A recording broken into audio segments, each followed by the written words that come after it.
তোমরা সবাই তো জানো আমার দাদু মারা গেছে, কিন্তু দাদু মারা যাওয়ার 2 দিন আগেই আমি দাদুরে দেখতে গেছিলাম। আর আমি এটা কল্পনাই করছি না যে দাদুর সাথে এটাই আমার শেষ দেখা। এবার বাড়ির যাওয়ার কিন্তু মেইন উদ্দেশ্যটাই আছিল দাদুরে দেখা, কারণ কি দাদু গত 1 বছর ধরে শরীরটা ভালো না, আর 1 মাস ধরে পুরাই বিছনা। তার লিগেই আমি যেদিন বাড়িতে আইছি এরপর দিন সকালবেলায় আমি দাদুর বাড়িতে গেছি দাদুরে দেখতে।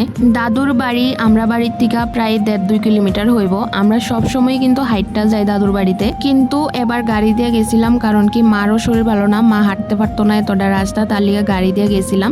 দাদুর বাড়ির 12 মাস এমন খেরের কুঞ্জি থাকে, কারণ কি দাদু তারা গরু ফলে। আগে তো অনেক গরু আসিল, এখন যদিও অনেক গরু কইমা গেছে কারণ তারা অনেক বয়স হয়ে গেছে, এত গরু দেখতে পারে না। দাদু বিছনাথ পরনের পর থেকে কিন্তু খাওয়া দাওয়া বেশি করতেছে না, একদমই খুব কম খাইতেছে, তাও যাও ভাত কইরা একদম লিকুইড কইরা যদি খাওয়ায় জোর কইরা তাইলে খাইতেছে। আর দাদু কিন্তু মিষ্টি জিনিসটা খুব পছন্দ করতো, সবসময় ভালো পাইতো মিষ্টি জিনিস। তো আজকে দাদু তো বিছনার দিকে বেশি খাইতে পারতো না, তো আমি দাদুর লিগা পায়েস রান্না করে আনছিলাম। আর দাদুর লিগা কালকে আওয়ার সময় আমি ক্ষীরতোয়া লয়ে আইছিলাম, তো এইটাও আমি লয়ে আইছি দাদুর খাওয়ানোর লিগা। তো এই দেখো দাদু যখন বিছনাত আসিল, প্রথমে দাদু ঘুমাইতেছিল, তারপরে আমরার কথা শুনে সে উঠে গেছে গা। আর আমি যখন ডাক দিতেছিলাম দাদুরে, দাদু কিন্তু উত্তরও লইছে, এরপর আমার চিনছেও, আমার লগে অনেকক্ষণ কথাও কইছে। দাদু একদম বিছনাত থাকলেও দাদুর কিন্তু পুরাই সৎজ্ঞান আছিল, সবাইরে চিনতে পারতাছিল, সবাইলেও কথা কইতাছিল, একদম সবাইরে চিন্তাছিল। কিছুদিন আগেও কিন্তু দাদুর শরীরটা খুবই সুন্দর আছিল, কিন্তু এই কয়েকদিনের মধ্যেই বিছনাত পরনের কয়েকদিনের মধ্যেই দাদুর শরীরটা একদমই শুকাই গেছে, কারণ খাওয়ান দাওয়ান একদমই নাই।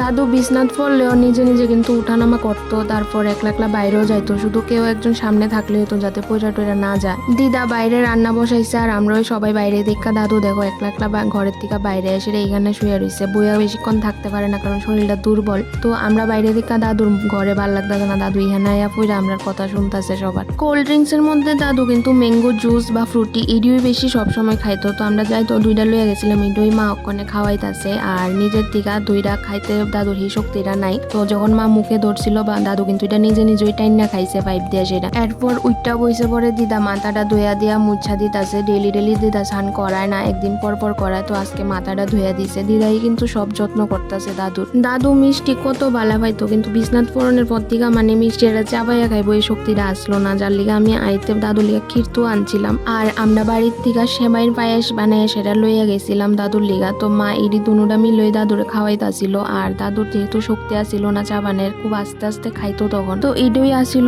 আমার দাদুর লগে শেষ কথা, শেষ দেখা আর শেষ খাওয়াই আইছিলাম দাদুরে। এর 2 দিন পরেই তো দাদু মারা গেছে। এই ভিডিওটি করছিলাম আমি স্মৃতি হিসাবে রাখার লিগা, কিন্তু এই ভিডিওটি করে আমি আপলোডও দিয়ে আসছি না, দাদু আমরারে ছাইরা গেছে গা।